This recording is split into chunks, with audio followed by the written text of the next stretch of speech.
Magluluto tayo ngayon ng ano tawag nito? Mag-saute tayo ng sardinas. Okay, ganyan na yan siya. Tapos, lagay tayo ng tubig. Kasi magsasabaw tayo ngayon.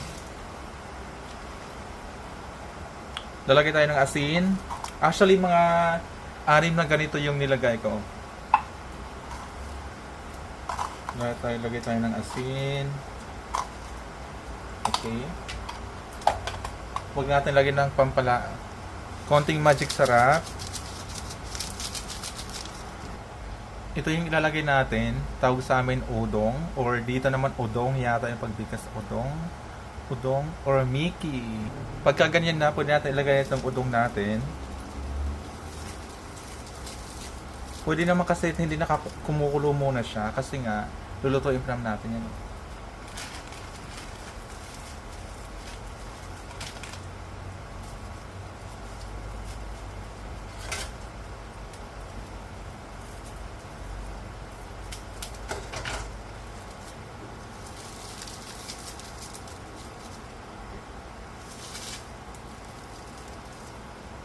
Kunting halo-halo. 2 lata ng sardinas pala yung nilagay ko at saka 6 na tubig na gamit yung lata ng sardinas. Ayan, kumikibot-kibot na siya. Pag naganyan siya, after mga 10 minutes lang or 10 minuto lang yung nakakalipas, kailangan tapos or basta ano na, palagay mo luto na siya. Ayan, luto na! Ito yung kanin natin, bahaw actually. Kanina pa kagabi pa tong kanin to. Nilalagyan ko siya ng suka para hindi siya kaagad mapanis. Ayo'y kumain na! Diba? Perfect!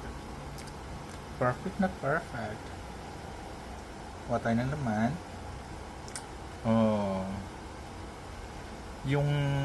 Yung luwag ko parang ano na to. Pinaunang panahon. Diba? Luto na! Luto na!